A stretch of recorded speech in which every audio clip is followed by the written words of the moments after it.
Bonjour et bienvenue dans ce nouvel épisode de Héroïnes du quotidien. Ici, vous savez, on parle des gens de l'ombre, ceux qui font des tonnes de choses, que personne ne voit et on voit de plus en plus d'entrepreneurs qui réussissent, qui sont dans la lumière, qui gagnent des millions. Ce qu'on voit moins, c'est tout ce qu'il leur a fallu, faire et être pour arriver là où ils sont et ils y arrivent quand même rarement seuls. Mon invité du jour est clairement une aide à la réussite, mais dont on parle pas forcément à son entourage. Je suis Audrey et bienvenue dans Héroïne du quotidien. Aujourd'hui, je reçois Stéphanie Martin. On se connaît depuis quelques mois parce que elle a été une de mes clientes. Je peux vous dire que c'est quelqu'un qui réfléchit beaucoup et qui sait ce qu'elle fait et pourquoi elle le fait. Stéphanie, elle est executive coach, c'est-à-dire qu'elle aide les personnes à des postes à responsabilité, à dépasser des blocages et trouver une posture différente de celle qu'ils ont déjà. Elle a fondé Reset Your Mind et avant ça, elle a passé des années à des postes de direction dans le digital et le e-commerce. Stéphanie, trop contente de t'avoir là. Merci beaucoup Audrey de l'invitation. Je suis honorée de cette présentation, merci. J'ai fait de mon mieux. Merci beaucoup. Alors j'aime bien commencer mes interviews, mes entretiens avec une question un peu particulière parce que, j'adore les réponses qu'elles génèrent. Est-ce que toi, enfin tu sais, on vient d'en parler juste avant, je pars du postulat qu'on est tous le héros et l'héroïne de quelqu'un, que ce soit nos enfants, nos clients, nos parents, voire des inconnus parfois. Est-ce que toi, tu as quelqu'un, qui t'a inspiré, un modèle, ou juste quelqu'un que tu aurais croisé, qui a compté pour toi et qui a fait de Stéphanie, qui tu es aujourd'hui? Alors, j'adore cette question, tu as tout à fait raison. Oui, forcément. Dans l'absolu, j'ai plusieurs personnes, des personnes qui me sont, assez proches de mon entourage, personnel, je dirais. Je pense à ma grand-mère, par exemple, qui a toujours travaillé, qui était cette femme très élégante, enfin, j'ai des souvenirs, assez intenses par rapport à ça. Et puis, c'est des personnes que j'ai rencontrées dans mon milieu professionnel.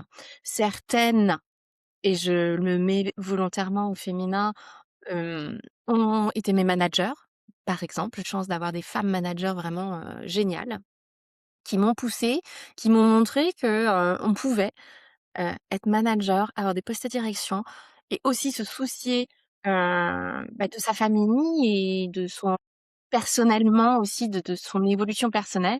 Et puis, certaines des femmes, du réseau, The Cycle que j'ai pu cofonder, que je côtoie, encore au quotidien, qui montre que ce pas de côté, en fait, on n'est pas seul à vouloir le faire. On n'est pas seul à être ambitieuse, on n'est pas seul à avoir ces difficultés à réconcilier nos ambitions personnelles de femme, de maman dans certains cas, mais aussi, professionnelles et d'avoir envie de ces postes à responsabilité.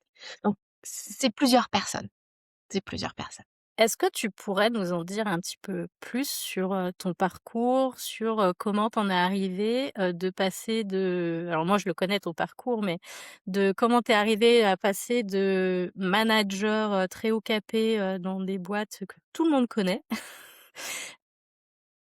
Tu as même, fondé presque, quasiment from scratch, certaines boîtes. Enfin aidé en tout cas à ce qu'elles évoluent, Mmh. grandement. Comment tu es passée de ça à, bah, je vais aider les gens à évoluer, et passer des caps. Alors je crois qu'en fait, être assez honnête et remonter un petit peu plus en arrière, c'est que moi je suis issue d'un milieu très modeste, très ouvrier, très simple.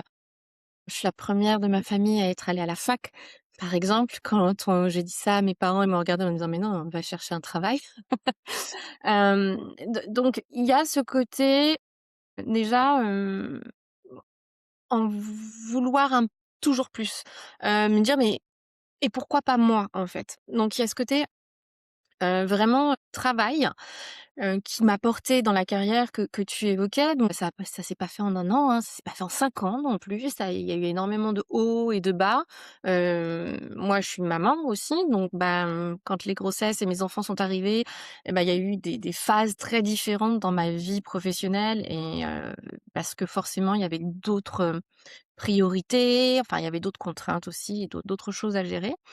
Et les postes à responsabilité sont arrivés parce que, je suis allée les chercher parce que j'ai énormément bossé pour et avec des grosses claques aussi, parfois.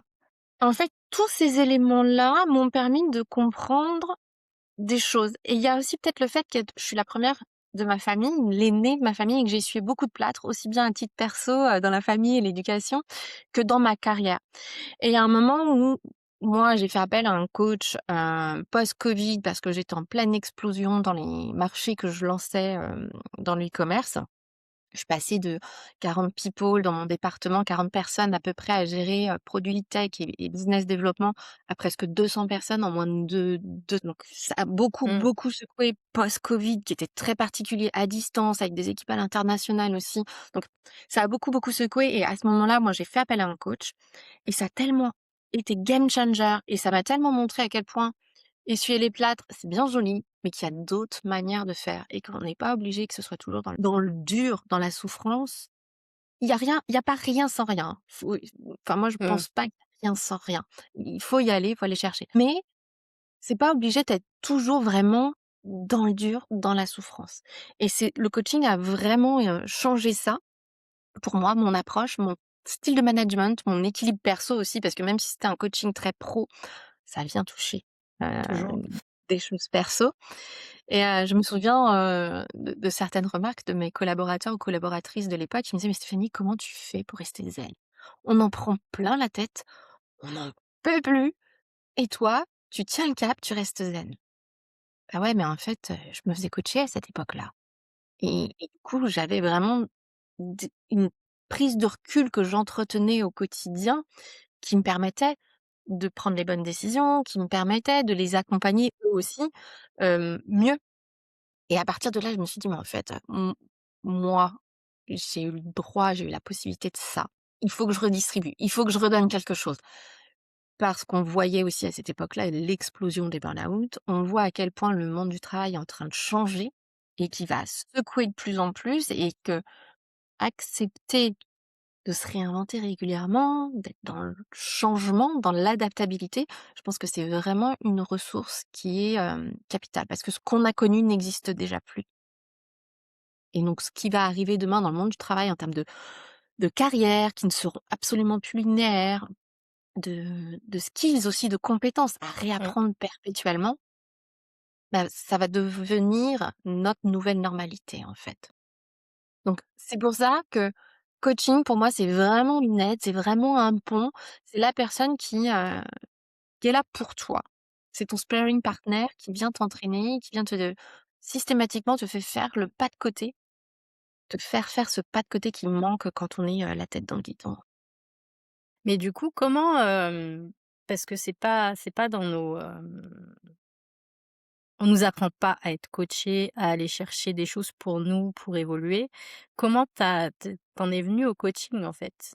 Dire c'est pas inné, c'est pas comment t'es arrivé à te dire: «Il y a un truc qui va pas, je vais pas bien, je vais me faire aider»? Autre que par un psy ou parce que autant aller chez le psy, c'est dur, mais ça se fait. Autant aller chercher un coach, surtout, post-covid, Mmh, c'était pas du tout, de mise, oui, quoi. tout à fait, oui, c'est vrai, tu as raison.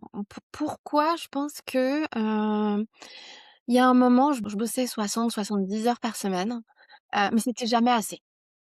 C'était jamais assez, j'étais jamais assez Pour satisfaite du pour toi ou résultat pour, ou l'entreprise aussi, il en ouais, fallait toujours plus. OK.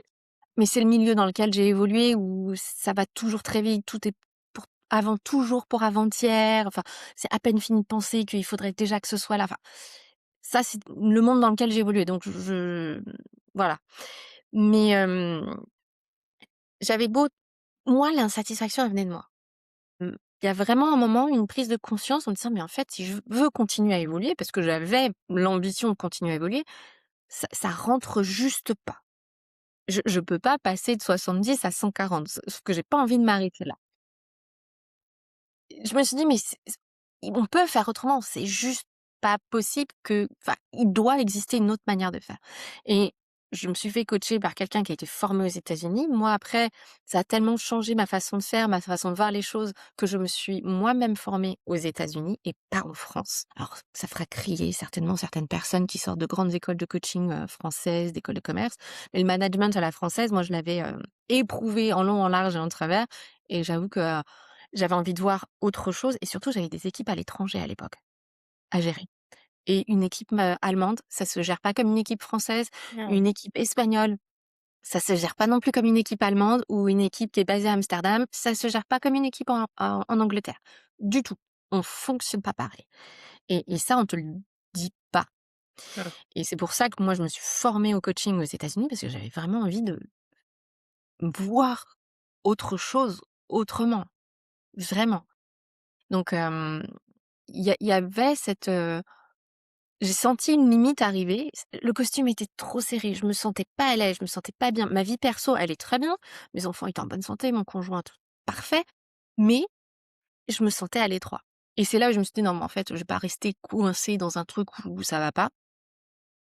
Qu'est-ce que je peux aller explorer?» J'avais aucune garantie de résultat, hein, mais qu'est-ce que je peux aller Mmh. explorer? Parce que moi, j'avais pas envie de m'arrêter là de toute façon.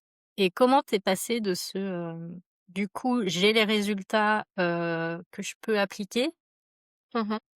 à, je me mets dans l'inconfort et je monte ma boîte pour Mmh. aller plus loin et partager, transmettre, tout ça? J'arrive à la fin d'un cycle, donc moi je travaillais dans une, grande entreprise e-commerce que tous les Français connaissent, puisqu'elle s'appelle Le Bon Coin.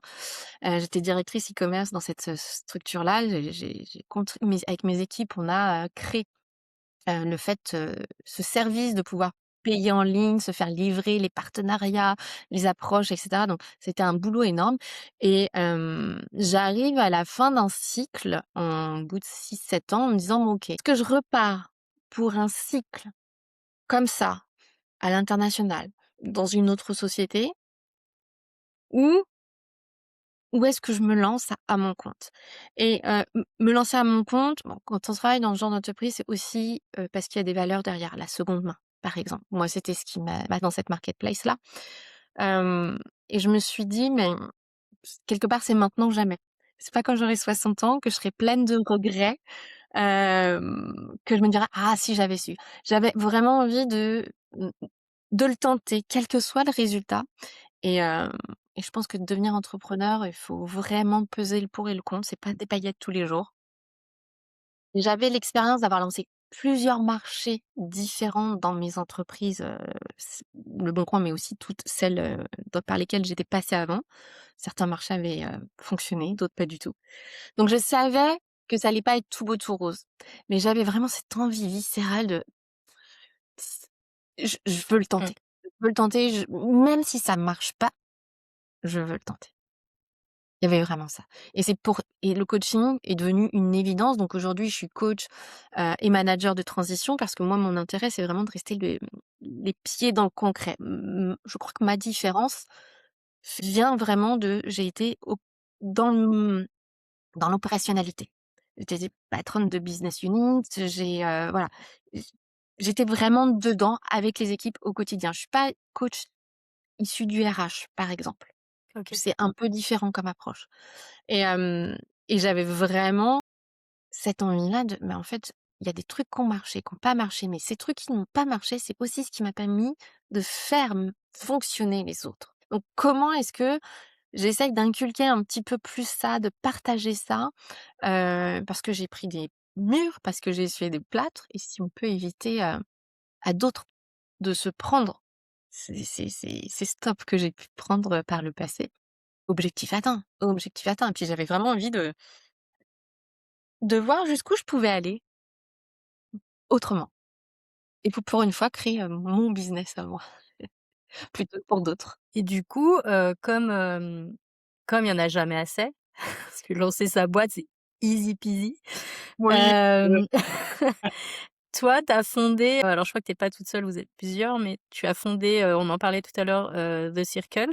qui est, une communauté, pour, les femmes du paiement, c'est Mmh ça? mh. Hem, Comment c'est arrivé ce projet, sur la table? Alors c'est drôle parce que c'est arrivé à peu près, 6 mois après avoir commencé à me faire coacher. Qu'on est, 2020-2021, quelque chose comme ça. Pas lancé mon activité, hein, je suis encore dans le salariat. Comme je te disais tout à l'heure, je me sentais à l'étroit. J'avais envie de plus. Je crois que c'est un des traits de mon caractère, c'est quand je trouve pas ce que je veux, bah, en fait, je vais pas me dire: «Ah, bah, c'est comme ça, il y a pas, ça existe pas», je vais aller chercher et là, typiquement, j'ai carrément été créée parce que dans tous les réseaux aujourd'hui professionnels, les salons, les conférences, les events, donc moi, je suis plutôt issue du e-commerce, de la tech et des fintech. Bah, c'est pas très féminin, pas très féminin. Sauf que je côtoyais énormément de femmes ultra brillantes, mais je les retrouvais jamais sur l'estrade. Parce qu'avec le temps, on finit par se connaître, on n'est pas nombreuses au début, donc de toute façon, on se repère vite. Et je les voyais rarement sur l'estrade, rarement prendre la parole, rarement mises en avant, alors qu'elles avaient des réponses, vraiment très pertinentes et une expertise à partager. Et 2021, je croise une relation professionnelle, on se connaît un petit peu, mais sans plus. On est assises à côté dans une conférence et ça part d'une boutade: «Ah bah, encore que des hommes sur scène». Mais voilà, juste gentiment, un petit clin d'œil et elle me dit: «Ah mais le jour où il y a un réseau féminin qui se crée pour nous, ah mais je signe tout de suite». Et là, ça a activé quelque chose en moi, un petit peu cap ou pas cap. Et je suis partie direct, je te prends au mot et on est parti à, 5, 10, 20 et ça s'est étendu très, très vite. Donc ça s'appelle The Cycle Femmes du paiement, où on va réunir des banques, des schemes, Visa, Mastercard, carte bancaire, ce genre de choses. Des acteurs du paiement qu'on voit pas en tant que consommateurs, consommatrices, Mmh. qui sont cachés, mais qui sont d'une expertise folle, des marchands, là que l'on connaît un petit peu mieux, les grands noms, chez qui vous allez acheter, faire vos courses, quel que soit le domaine et on vient regrouper toutes ces expertises-là parce que c'est un milieu qui bouge énormément, qui est en pleine révolution, qui est difficile à suivre Mmh.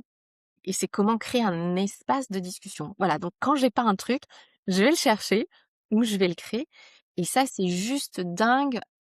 Aujourd'hui, on est plus de 160 femmes dans ce réseau et c'est juste dingue. Quand tu parlais de rôle modèle tout à l'heure, Mmh. chacune, quelque part, c'est pas moi qui donne le plus dans ce réseau-là. C'est pas parce que je Ouais. suis la fondatrice avec Laetitia, la cofondatrice, que c'est moi qui donne le plus. Elle me donne énormément, c'est vrai et donc Vous c'est vous inspirez les unes les autres, quoi.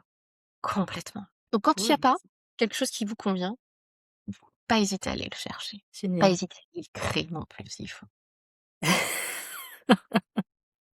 Ouais, mais tout le monde n'en est pas capable, tu vois? Oui, Ou en tout cas, ne se sent pas forcément capable.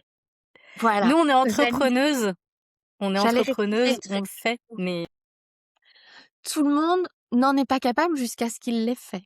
mais il faut arriver à sauter le pas, à y aller, quoi. À sortir de cette zone-là, en tout cas de d'étendre sa zone de confort, parce qu'en sortir, Et c'est pas toujours facile, mais en tout cas, Mmh.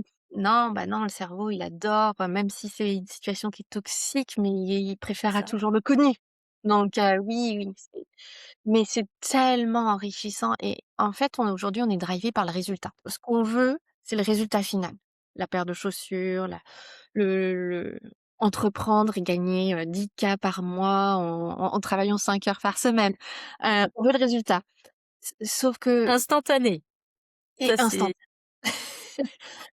Alors que honnêtement, ce qui est, aussi génial, c'est toutes les rencontres que tu fais en chemin. Regarde-nous, tu vois? On s'est rencontrés aussi parce qu'on a entrepris. Ces femmes dans The Cycle, hem, c'est les rencontres que l'on a qui font, cette richesse aussi et pas juste se dire: «OK, on a fait X event, dans l'année». C'est le contenu, c'est les échanges.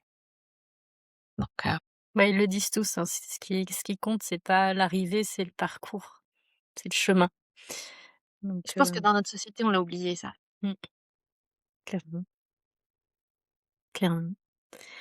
Et toi qui, accompagnes des gens qui souvent, c'est des gens de l'extérieur, tu as pas l'impression qu'il y a des soucis? parce qu'ils ont des hauts postes, parce qu'ils managent des équipes. Mmh. Toi, tu vois ce qu'il y a derrière. Est-ce que toi qui as été, dans ce moule-là, hem, où, bah, tout le monde croit que tu maîtrises tout, que tu es au top. Est-ce qu'il y a un moment où tu t'es sentie invisible ou, pas reconnue pour, tout ce que tu avais fait? Bien sûr, bien sûr. Plusieurs fois tout au long de ma carrière.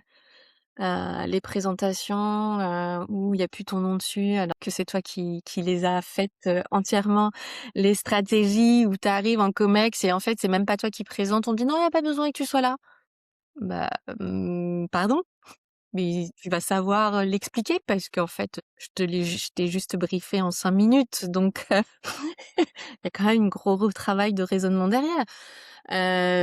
Oui, bien sûr. Alors après, moi, j'ai jamais couru après les paillettes. J'ai jamais couru après le côté show off. En revanche, j'ai toujours été une très, très grosse bosseuse et comme beaucoup de femmes, j'ai eu ce défaut de, heu, de penser que les résultats parleront d'eux-mêmes. De penser que ça fonctionnait à la méritocratie. Non. Malheureusement, ça marche pas comme ça dans la plupart des entreprises. Il y a des entreprises qui essayent, hein, qui font bien le job, mais malheureusement non.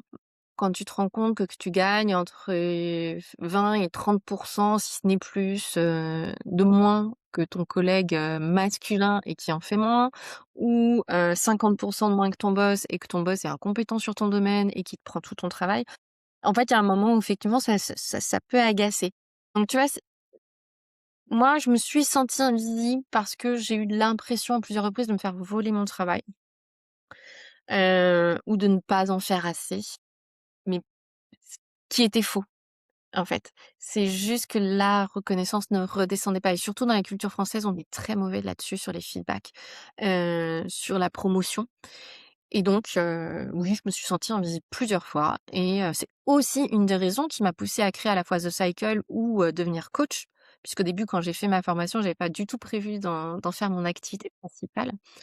C'est juste parce que ça m'aidait vraiment à mieux manager, à mieux piloter ma carrière et ça fait partie des raisons pour lesquelles je me suis dit: «Bon, en fait, c'est ça que je veux faire. C'est ça que je veux faire parce que ça, c'est pas normal. C'est ça que je veux faire», ou en tout cas, je veux pas laisser passer l'opportunité de le tenter parce que j'ai envie de faire bouger les choses. J'ai envie d'avoir cet impact-là et ouais, que les choses changent de ce point de vue-là. Parce qu'en tant que Et femme, on est vraiment très mauvaise sur se mettre en avant, travailler sa marque personnelle. Heu, on a beaucoup, beaucoup de chemin. Combien de fois tu as dû entendre: «Non mais j'ai eu de la chance, j'ai réussi par chance. ah oui, Non mais oui. j'ai eu de la chance, hein, j'ai eu des mentors qui m'ont poussée, j'ai eu des chefs hommes qui m'ont bien propulsée, qui m'ont bien aidée». Non, tu as travaillé pour. Tu as travaillé 2 fois plus dur souvent. Et toutes ces fois où tu t'es sentie, donc invisible, où on t'a piqué tes trucs, en gros, c'est ça.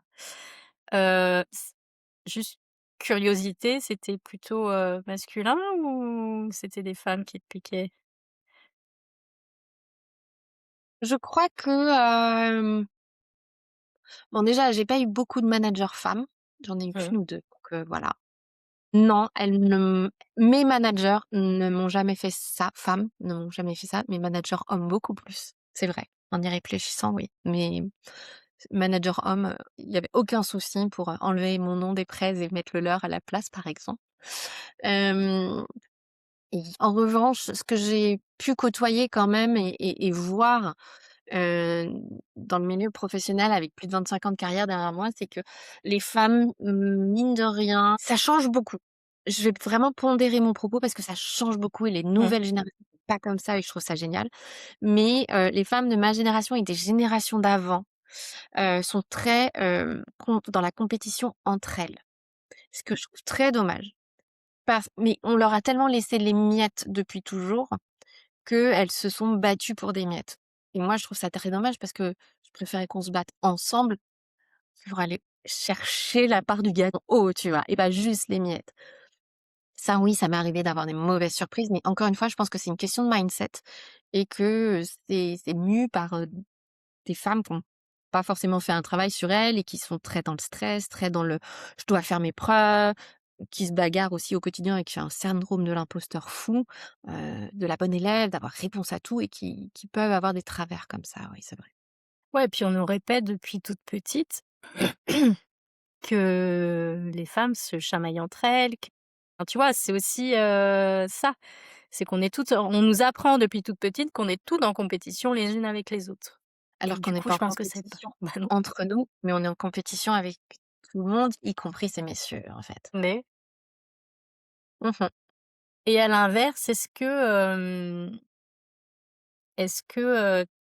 un ou des moments où tu te serais sentie mise en lumière? Parce qu'on parlait de se rendre invisible, mais est-ce que tu as eu des moments où tu t'es sentie vraiment à ta place, dans la lumière, au bon endroit?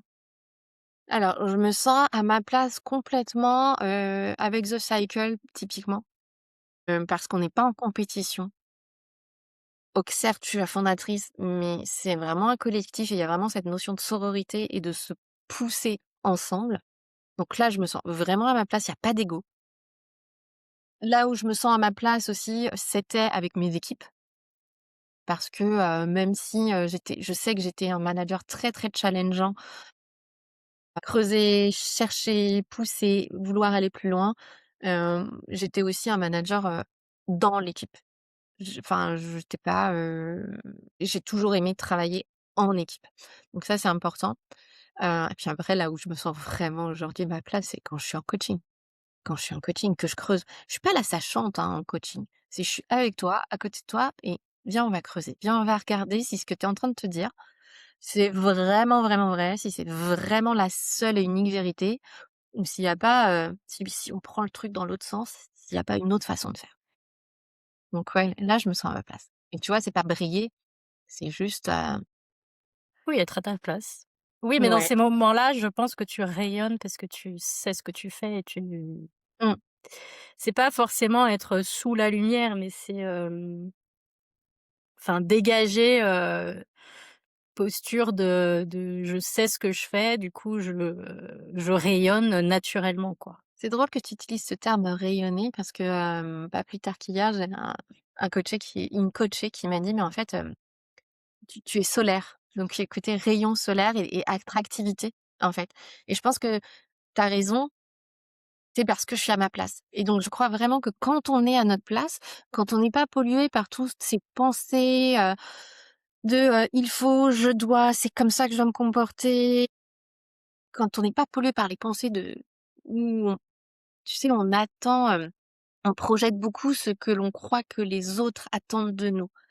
Et quand on arrive à se libérer de ça pour être vraiment juste aligné et peu importe le résultat, ce que j'ai envie de faire et ben, c'est ça et de le faire comme ça et quand on est vraiment fondamentalement aligné, alors on rayonne. Alors on alors ça c'est fluide, en fait. Donc toi, je Et pense que vas-y, vas-y, finis. non, non, je disais, je pense que tu as raison, effectivement, il y a une question d'alignement et de savoir pourquoi on est là. Oui, je le vois, hein, je le vois, moi, quand quelqu'un est aligné, tu vois tout de suite que, bah, rien que la posture où tu t'es ancré et tu sais, juste tu Mmh, sais que ce que tu dis, c'est ça, quoi, c'est ce qui ouais. porte. Hem Et tu disais que tu avais, hier ou enfin ces jours-là, une coachée qui t'avait dit que tu étais solaire. Qu'est-ce que tu en fais de tous ces compliments, toutes ces choses qu'on te dit où en fait on te dit, «Tu m'apportes quelque chose, tu as un impact sur moi». Qu'est-ce que tu en fais? Ça, c'est mes petits cadeaux du quotidien.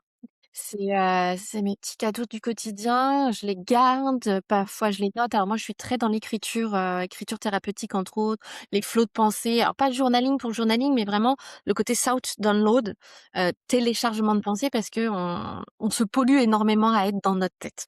Et le fait de poser par écrit, ça permet d'avoir un peu de distance justement et de prendre conscience de l'histoire qu'on est en train de se raconter quand on laisse ses pensées vagabonder. Et donc typiquement, ça, c'est mes petits cadeaux pépites. Je vais venir les écrire pour, bah, les jours où c'est down, les jours où ça va pas, les jours où on se pose des questions parce que, bah, il y en a toujours, qu'on soit à son compte ou pas à son compte, hein. Il y a forcément toujours des journées, beaucoup moins, glorieuse, enthousiaste, ce que tu veux. Mais ces jours-là, je vais aller piocher un peu là dans ces petits cadeaux, ce qui me permet de revenir à pourquoi je fais ça. De revenir à: «Ouais, mais j'ai de l'impact et c'est ça que je veux». Et oui, c'est pas drôle tous les jours et oui, c'est pas facile tous les jours et quand tu es à ton compte comme ça, qu'il faut apprendre à tout faire, comme je te disais, moi, j'avais des grosses équipes et dans des structures, alors soit des startups, soit des grosses scale-up, mais forcément qu'il y avait toutes les expertises qu'il fallait. Quand tu es tout seul à ton compte, faut que tu ailles apprendre tout, de la compta à du design, à la gestion des réseaux sociaux, l'organisation de tes podcasts, le montage, le au début, tu touches à tout. Donc il y a aussi cette partie-là, faut s'accrocher parce qu'il y a des jours, on a juste envie de jeter l'éponge ou de jeter l'ordinateur à travers la fenêtre. Confirme. Moi, ce travail de sortie de pensée de mon cerveau, je le fais quand je vais pas bien et que je sais que je vais passer une mauvaise nuit, donc du coup, avant de dormir, j'écris et du coup, c'est voilà, c'est sorti. Mais je le fais pas tous les jours, tu vois? J'ai essayé et c'est Alors plus un c'est déjà bien, tu vois, quand tu as ton warning là qui s'active en disant: «Ah je le sens pas, la nuit elle va être, pourrie», d'avoir ce réflexe-là, ça c'est très bien. Mais tu vois ces petites pépites là, ces petits commentaires, et ben, si tu les captes pas au vol, tu les oublies. Ton cerveau les oublie. ouais, c'est Donc dur, hein. mais j'écris pas forcément tous les jours non plus, mais c'est vrai que je m'efforce de m'accorder, 5, 10 minutes le matin avant de démarrer ma journée avec mon café et juste de jeter, voilà, tout ce qui se passe. Et dans les journées, quand les journées sont vraiment intenses aussi, tu vois, c'est tout bête, mais de reprendre, de réécrire, me réaligne. Et la dernière fois, j'ai un de mes enfants qui rentre dans mon bureau, à ce moment-là, il me fait: «Maman, pourquoi tu souris? Tu as l'air bien, pourquoi tu souris?» Et en fait, j'étais en train d'écrire et c'est vrai que j'étais en train de me réaligner. Mmh, C'est parfois, c'est assez dingue. Et après je suis repartie à ouais. Ton métier, c'est d'être executive coach.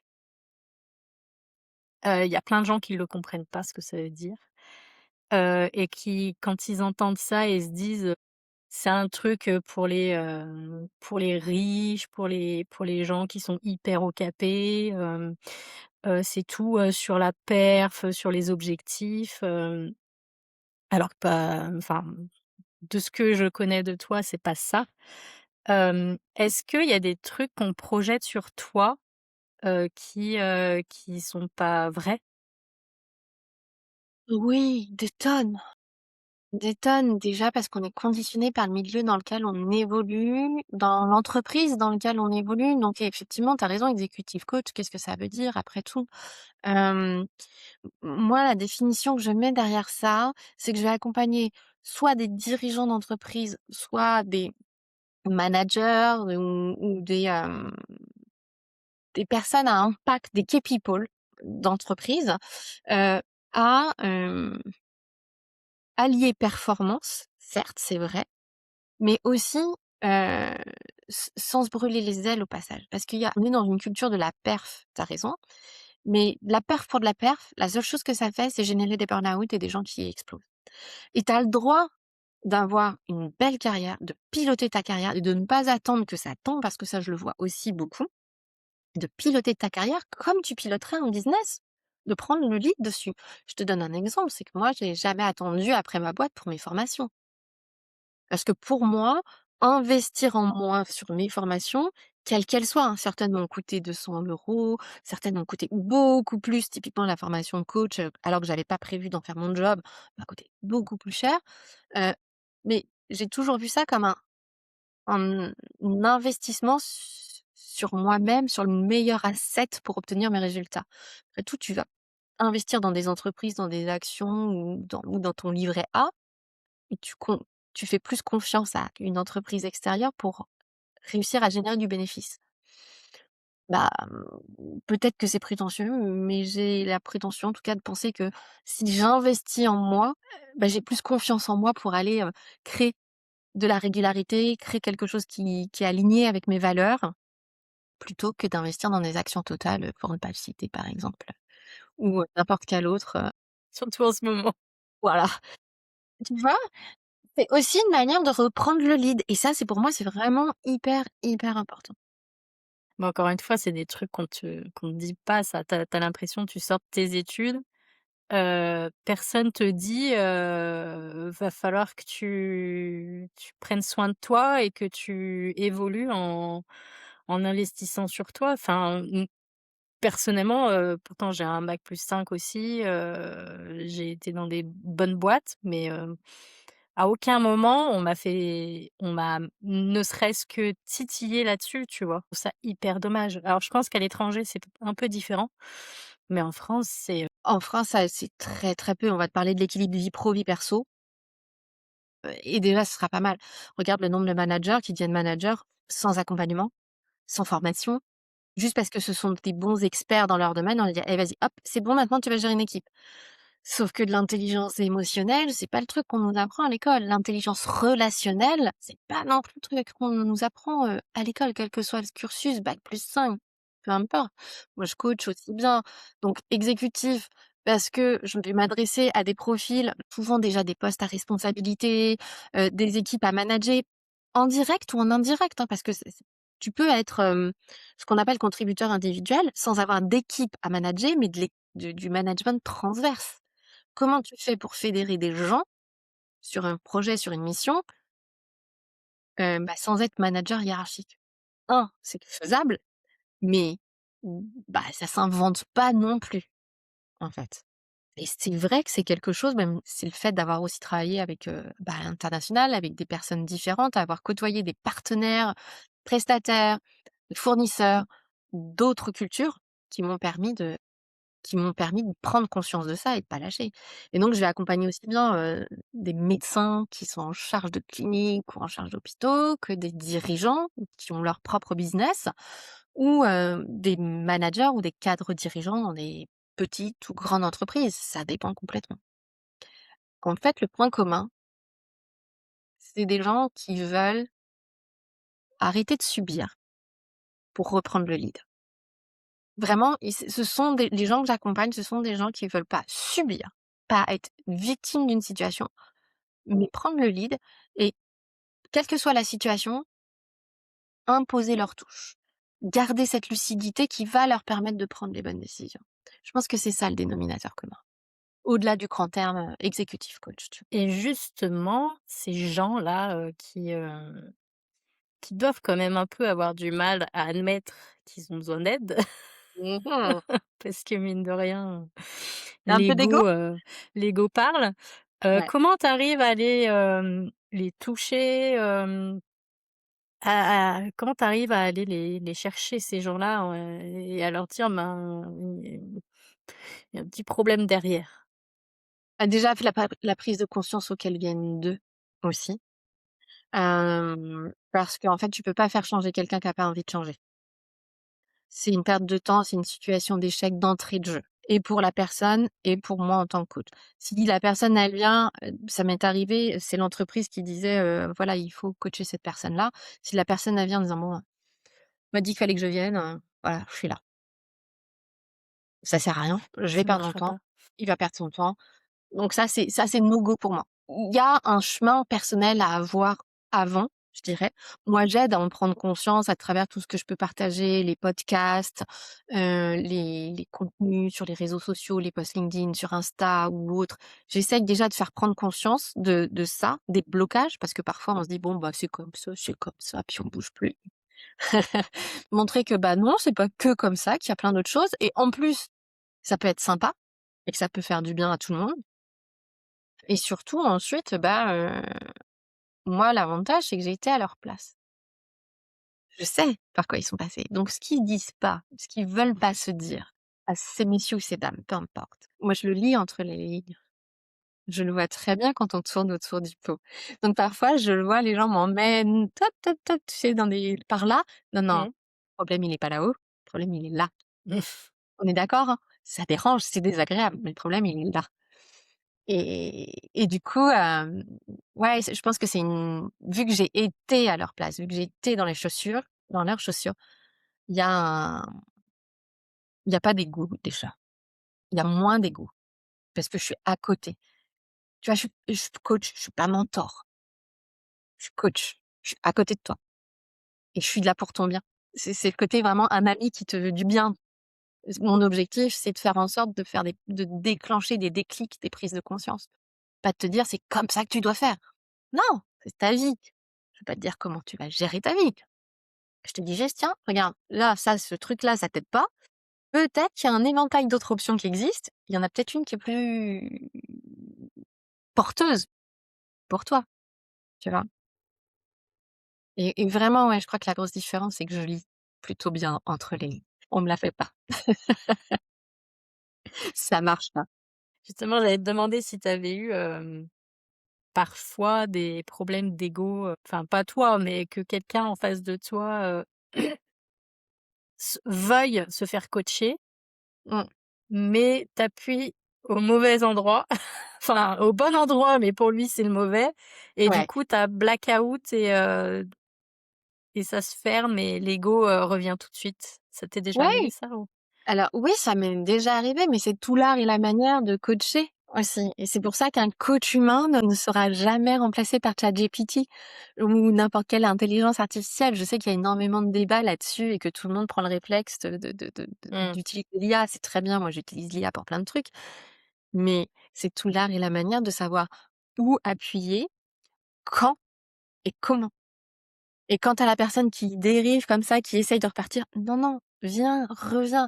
Et ce côté art et la manière de l'amener aussi, en fonction des personnes, parce que tu crées vraiment un lien avec les gens que tu coaches, bah, forcément que mon objectif, c'est pas de les heurter. Je suis pas un coach toujours sympa. Mes coachs me disent: «Ah mais j'en ai marre, tu me mets des coups de pied aux fesses tout le temps là, vous, c'est dur». Je suis un coach qui vient gratter là où c'est pas agréable, ça c'est clair. Je suis pas là pour faire du cocooning, du bien-être. Par contre, apparemment, je sais le faire de manière à ce que ça soit aussi, hem, bien pris, de manière à ce que ce soit constructif. Moi, si tu m'attaques en frontal, je bascule en mode boxeuse, direct. Ça marche pas, ça fait pas avancer les choses. Donc je pense qu'il y a ça aussi, où il y a cette subtilité-là. Quand je te disais que je lisais entre les lignes, il y a aussi cette subtilité-là dans la relation que tu es en train de créer, où tu sens: «Ah là, c'est le bon moment que je lui dise ça». Et parfois, c'est 2, 3 mois après le début de l'accompagnement. J Parce que tu peux pas d'entrée de jeu, c'est pas l'objectif. Bah oui, bon mais L'objectif, c'est d'y aller progressivement, de montrer et d'enclencher les déclics. est-ce qu'il y a une chose dont tu es fière, mais vraiment fière, et que, personne n'a vu ou personne sait que tu fais, que tu le fais? Alors, il y a plein de choses dont je suis fière par rapport à mon activité aujourd'hui, qui est, de voir, les étoiles s'allumer de nouveau dans les yeux de mes coachés. Parce que, parfois, bah, quand tu es entrepreneur, que ça fait, 4, 5, 6, 7 ans que tu te bats au quotidien pour faire vivre ta structure, pour faire vivre tes équipes et cetera. Il y a vraiment cette impression de se battre. Quand j'arrive à puis, bah, c'est pas facile tous les jours, hein. Quand j'arrive avec, l'accompagnement à allumer des étoiles dans les yeux de mes coachés, ça, j'avoue que c'est quelque chose qui me ouais, j'en suis très fière. On le voit pas forcément, mais moi je le vois et j'en suis hyper fière. Quand je vois, mes coachés, alors peut-être plutôt dans le salariat, dans le corporate, hem, mais qui avaient juste, qui étaient limite burn-out, qui avaient juste envie de tout envoyer valser et de partir et qui, après quelques mois d'accompagnement, se rendent compte qu'en fait, ils ont plus de pouvoir qu'ils le pensent et qu'il y a pas besoin de tout envoyer valser pour ne pas, exploser en vol à travers un burn-out, par exemple, mais qu'on peut aussi faire changer des choses en interne en arrêtant de subir. Ouais, là, c'est mes petits moments de fierté où je me dis: «Cool, je sais pourquoi je suis là, je sais pourquoi je me lève le matin». Et il y en a qui te disent, plusieurs mois après,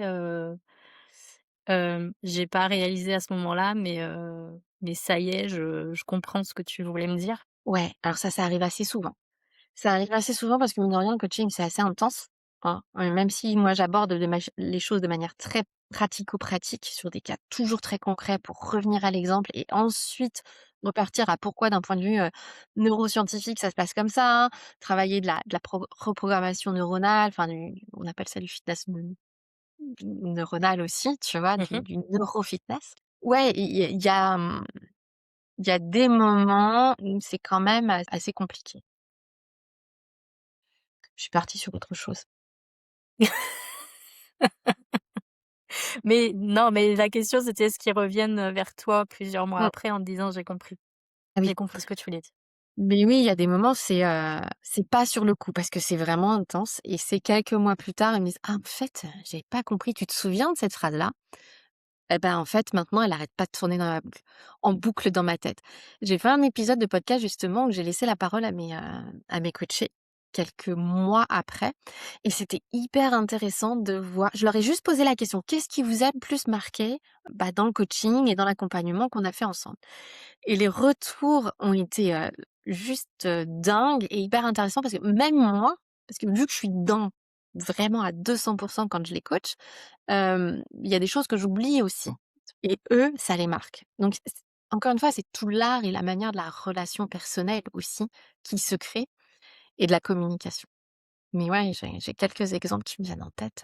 C'est génial ça, savoir que tu as de l'effet encore, hyper longtemps après, enfin, Il y a vraiment plusieurs grilles de lecture, tu as raison. mmh, Parce qu'on n'est pas prêt tout le temps. prêt, prête à intégrer tout en même temps et que c'est vraiment un process.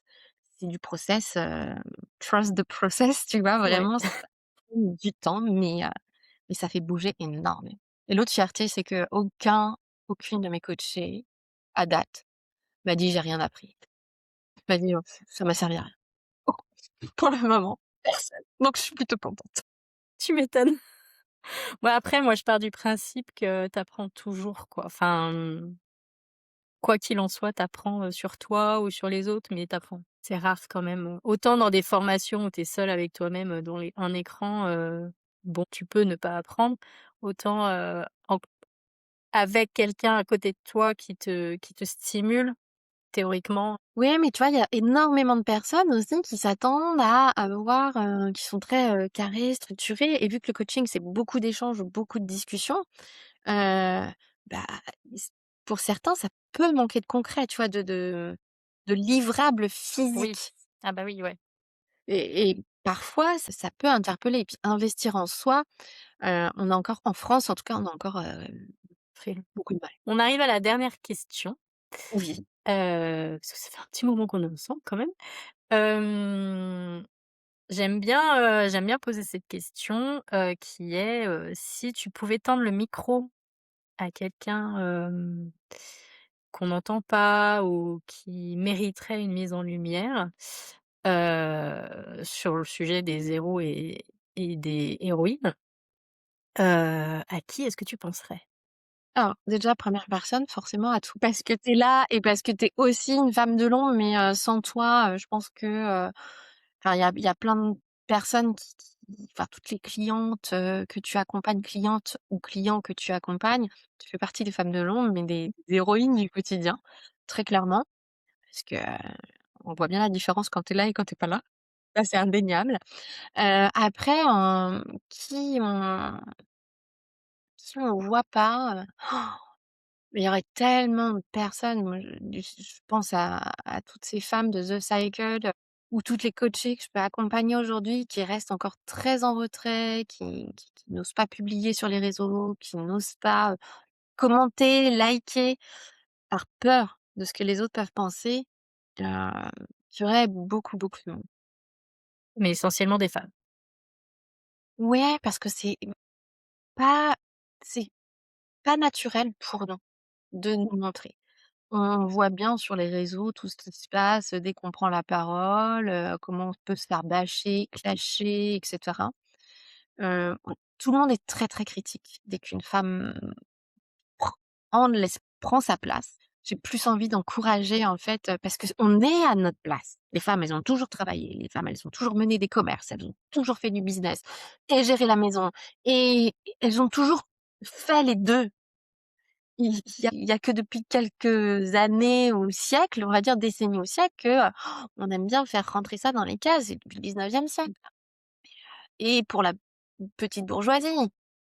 Mais, les femmes ont toujours travaillé. Je suis assez d'accord. Je vous invite à lire le livre, Les Méritantes de Lucille Quillet, sur ce sujet-là. on l'a reçue il y a pas très longtemps dans un event The Cycle. Elle est absolument, phénoménale cette jeune femme. OK, écoute, j'irai voir ça. Oui. Où est-ce qu'on peut te retrouver, Stéphanie? Alors moi, on peut me retrouver, sur LinkedIn, bien évidemment, sur, donc Stéphanie Martin, coach exécutif, et si vous allez lire avec Audrey, c'est que c'est la bonne Stéphanie Martin, parce qu'il y en a plusieurs. De toute façon, je vais tout mettre, Mmh. en Vous pouvez me description. retrouver sur Insta, bien évidemment, by Reset Your Mind. Vous pouvez, Stéphanie Martin Coach, en fait, sur Instagram, vous pouvez me retrouver. Sur YouTube aussi. J'ai aussi mon propre podcast où j'interviewe régulièrement, des invités, pour partager ces retours d'expérience, de carrière, de business, de création de business et de, management, d'expérience de management, petite, moyenne ou haut niveau, hein, peu importe. Mmh. Oui, surtout tous les réseaux sociaux, en général. Moi, je vous invite, grandement à écouter le podcast. Je l'écoute en général quand je cours. C'est Ah, très j'adore. stimulant. Bah, j'en suis ravie, je mets des coups de pied aux fesses, gentils. C'est ça. Merci en tout cas Stéphanie, pour, ce temps que tu m'as accordé et pour, toutes ces pépites là que tu nous as données.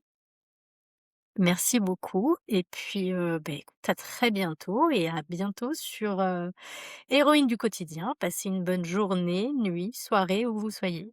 Merci Audrey pour ton invitation et merci pour ce temps d'échange, j'ai adoré. À très vite.